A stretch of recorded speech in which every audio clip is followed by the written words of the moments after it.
Hello friends, welcome back to সেলিস daily routine. এবারের ট্যুরটা একটু আলাদা, আর রান্না নয়।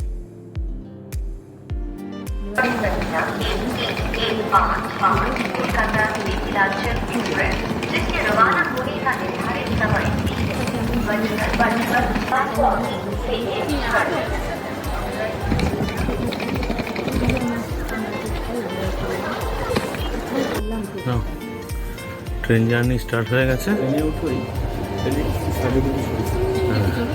হ্যাঁ, আর আমাদের ভার্গব আমার ছেলে রেডি হয়েছে। ট্রেনের আর যাবতীয় ব্যাপারগুলো একটু এক্সপ্লোর করার চেষ্টা করে। ও সবসময় ভীষণ curious। আমি একটু সাজাবো, আমি তো ভালোই হ্যাঁ। আমি ট্রেনে ভাবলাম টাইম আছে, সাজিয়ে করে নিই। ট্রেন চলাচল আমার ছেলে আর আমি দুজনে মিলে একটু রিল্যাক্স করার চেষ্টা করি। কারণ আমাদের অবজেক্টিভ ছিল রিল্যাক্স আর সবারই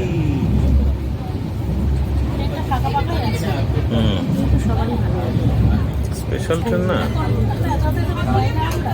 সেই জন্যই না বসতে ভালোবাসে সবাই। এনজিপি থেকে নেমে আমরা শিলিগুড়ি থেকে গাড়ি নিয়ে নিলাম আর চলতে শুরু করলাম পাহাড়ের ওপর দিয়ে। সেই চেনা জায়গা ভয়েস ওভার দেবে বললে তো। কোথায়? দার্জিলিং। জানি না এই শহরটা কেন আমাদের এত টানে। প্রত্যেকবারই একটু একটু ফাঁকা পেলেই বেরিয়ে পড়ি। হয়তো হানিমুন এখানে হয়েছিল, সেই জন্যই টানে। মাঝখানে একটু চায়ের ব্রেক নিয়ে এলাম। দার্জিলিংয়ে আসবো, চা খাবো না, এটা কখনো হয় নাকি? ওফ, একদম তাই। ঠান্ডায় চা খেতে কি ভালোই না লাগে। আবার দার্জিলিং চা বলে কথা, এখানকার চায়ের টেস্টটা একটু আলাদা।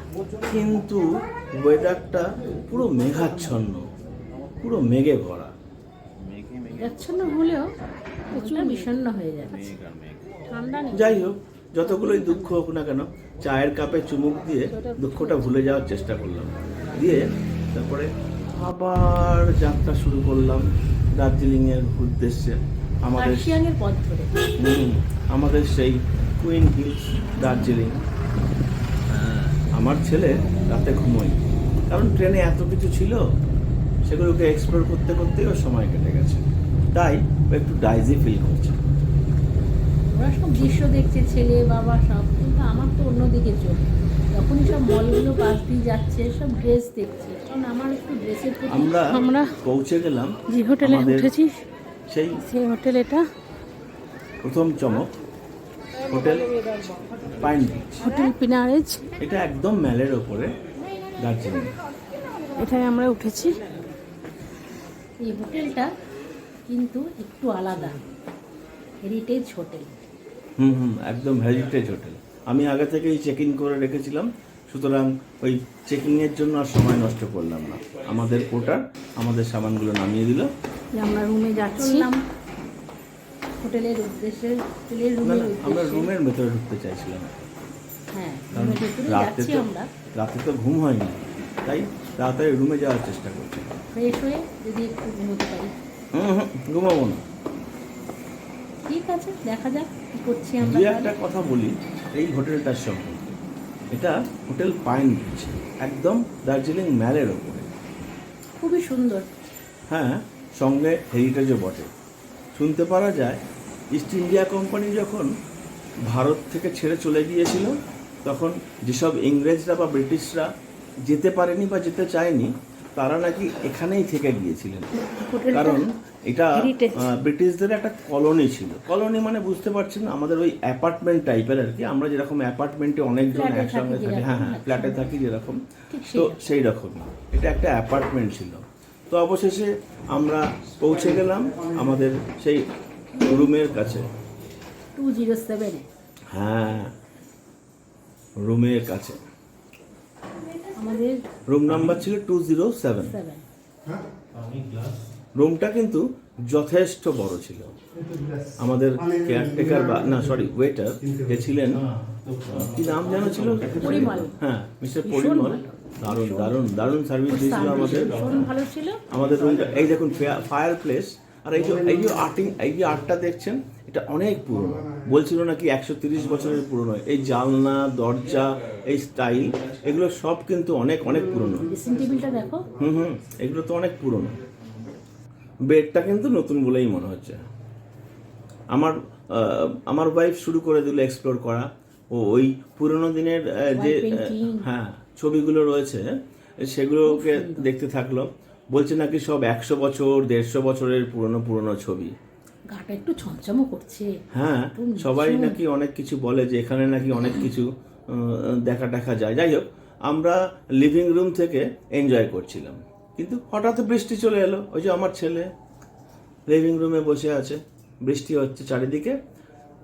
শেলি আর ভার্গব দুজনা ব্যাপারটা খুব এনজয় করলো। জায়গাটা খুব সুন্দর, কিন্তু এটা আমার তো খুব ভালো লেগেছিল। এই হোটেলটা কিন্তু 130 বছরের পুরনো। অনেকে বলে নাকি এখানে ভূতও আছে। বাপরে, সত্যি? যদিও আমরা দেখিনি। সাজানো, এটা খুবই সুন্দরভাবে সাজানো। নিচে কিন্তু এটা লিভিং রুম। ভার্গব তো এদিক ওদিক ঘুরে সবকিছু আবিষ্কার করার চেষ্টা করলো। আর আমি ফটো তোলার জন্য ব্যস্ত। এই পোজ দিতেই হবে, ভালো ফটো তোমাকে তুলতেই হবে। আমার ক্যামেরাম্যান যেন ঠিক থাকে, আমার হাজব্যান্ড। এই যে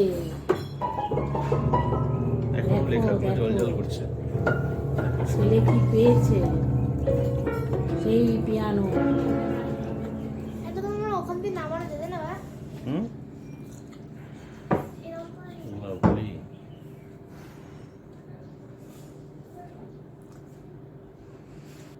আমাদের সামনে এবারে পিয়ানো বাজিয়ে শোনাচ্ছেন। সুদূর মধ্যমগ্রাম থেকে এসছেন পিয়ানো বাজাতে। যাকে ডিস্টার্ব করছেন ভুলটাও ভেঙে দিস না, নষ্ট হয়ে যাবে। দেখুন কত কিছু জানেন। শুনলেন আপনারা, দেখেছেন? সাউন্ড পাচ্ছেন, এটাই যথেষ্ট। কি বাজাচ্ছে সেটা নিয়ে আপনারা চিন্তা করবেন না। পিয়ানোর যে সাউন্ড আসছে, কি আনন্দ উপভোগ করুন। আনন্দ কিভাবে উপভোগ করতে হয় পিয়ানোর মাধ্যমে, সেটাই আমি দার্জিলিংয়ে বৃষ্টির দিনে পিয়ানো বাজিয়ে সবাইকে শোনাচ্ছে। পায়ের নিচ হোটেলে বসে।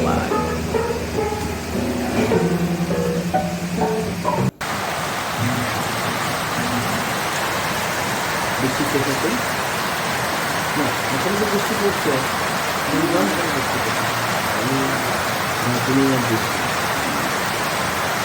বৃষ্টিটা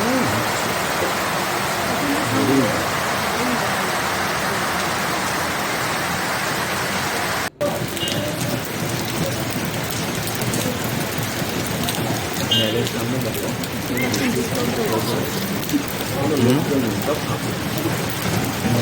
সামনে মেল দেখা যায়। লোকেরা আমাদের আমরা আর কি করি, হোটেলের লবিতে বসে বসে আর লোক পিয়ানো তো বাজানো হয়েই গেছে। এক বৃষ্টি থেমে চলাচল করে বেরিয়ে পড়ি। আমরা বেরিয়ে পড়লাম কনজারভেটিভ বাগানে।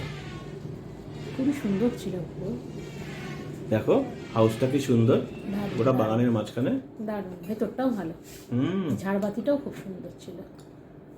তাই তো, লনটা কি সুন্দর, কত অ্যান্টিক আসবাবপত্র। একদম। এই যে বাবা ঝাড়বাতিটা দেখো, এটা কিন্তু কলকাতার দুর্গাপুজো নয়, দার্জিলিং এর দুর্গাপুজো। আপনারা দেখুন নিজের চোখে। এত ভিড় কোনোদিন দেখিনি, যে এতবার এসছি আমরা, 7বার এটা 8বার, কিন্তু এত ভিড় আমি জীবনে দেখিনি। দার্জিলিং এর দুর্গাপুজো, কলকাতার দুর্গাপুজোতেও মনে হয় এত ভিড় হয় না, এতটাই ভিড়।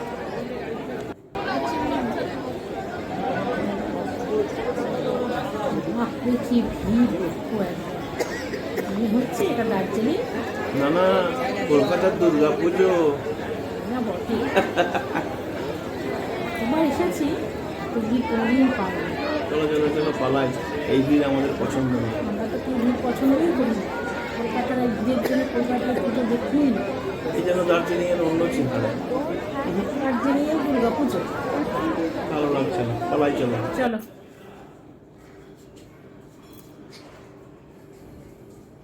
হোটেলে যাওয়াই ভালো। ঠিক। ওহো কি ক্লান্ত আমাদের শেলি, আর আর করি? ইচ্ছা করছে না। আমার বর আমাদের ঘুরতে নিয়ে এসেও কোনো বিরাম নেই তার, অফিসের কাজ করতেই আছে। না না মেল চেক করছি। যাই হোক, অফিসেরই তো সব কাজ নিয়ে বসেছ দেখছি। ঘুরিয়েছে আমাদের। এখন রাত্রেবেলা, এখন কটা বাজে? 9টা। তো এখন 9টা, অফিসের কাজ নিয়ে বসেছে। কতক্ষণে শেষ করবে দেখি।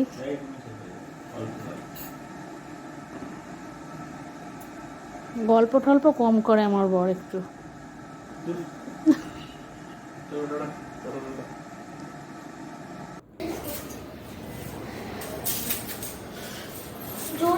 আমার ছেলে কিন্তু ছাড়ার পাত্র নয়। টয় কিনে শুরু করে দিল, টয় নিয়ে খেলা। কারণ ওর কাছে দার্জিলিং মানে ছোটবেলায় যত দোকানে ঘুরে টয় কিনেছিল সেটাই নাকি ছিল। ছোট্ট ছোট্ট সিঁড়ি থাকলে হবে। জন্য এবারেও সেই দোকানগুলো দিয়েই ও টয় অনেক কিনেছে।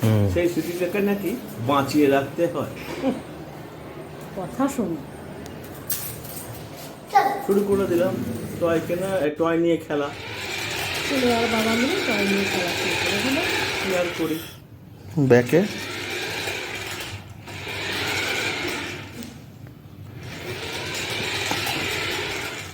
ব্যাকে আয়।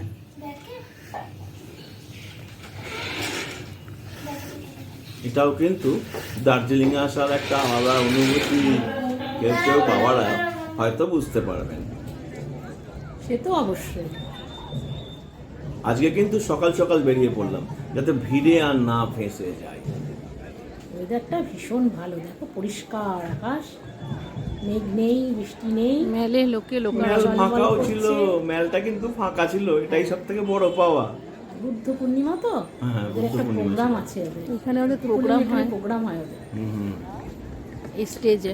একটু এদিক ওদিক ঘুরি। চলো। এই যে ওই যে স্টেজটা না অনেক ওয়েদারটা function ভালো টাংশন। আছে, আগের বারও যখন এসেছিলাম ওই স্টেজে তাই মেলে ঘুরতে ভালোই আমরা লাগছে। যখন হানিমুনে এসেছিলাম তখন ওখানে তখন এখানে ফাংশন ফাংশন হয়েছিল। হয়েছিল। ফাংশন আমরা বসে চেয়ারে বসে দেখেছিলাম। হ্যাঁ।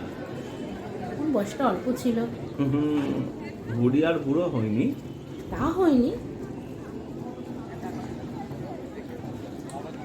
ওই দেখো ক্যান্ডি ক্রাশের দোকানটা, ক্যান্ডি হাউস। Candy house. যে ক্যান্ডি হাউস থেকে আমার গোপাল দাদার কাছে আমরা যখন হানিমুনে এসেছিলাম তখন কফি চা খেয়েছিলাম।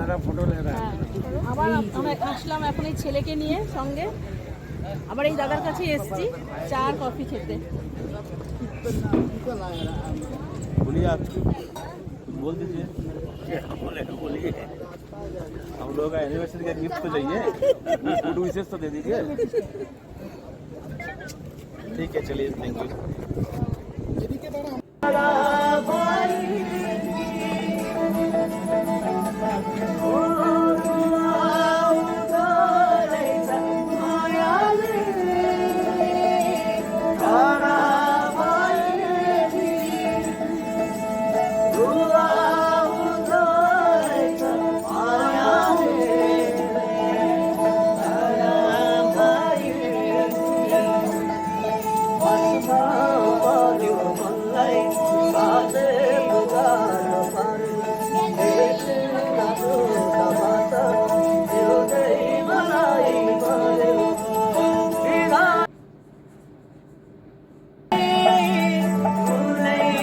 আমাদের কাছে দার্জিলিং মানে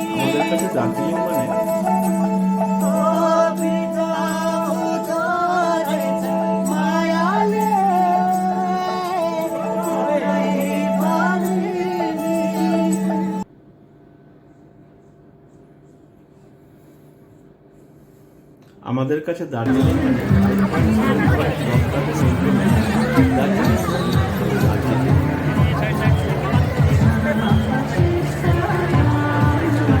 লোকাল কালচারাল পার্লার ডান্স করতে, ছেলেও পার্লার তাই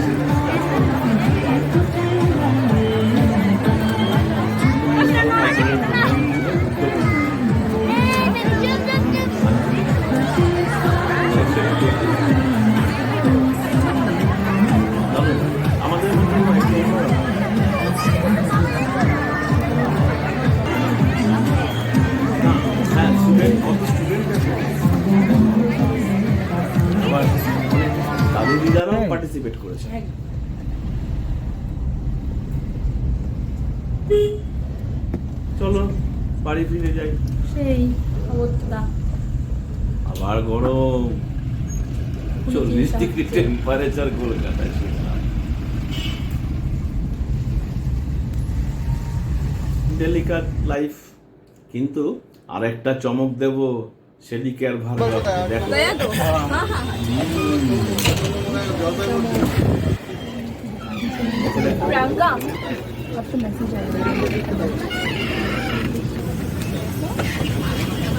হ্যালো হ্যালো হাই, এটা কিন্তু কোনো confirm এটা আমার নয়। আমাদের জার্নি স্টার্ট হয়ে গেল। রাইডে আমরা যাচ্ছি শিলিগুড়ি থেকে শিলিগুড়ি থেকে। আমার ছেলে বোঝার চেষ্টা করছে ব্যাপারটা। আমরা ফিরে চললাম কলকাতার উদ্দেশ্যে ভলভো স্লিপার কোচে। হ্যাঁ, ইজি রাইডের বাসে। এটা নাকি শুনেছি মানে গুগল রেটিং অনুযায়ী খুব ভালো।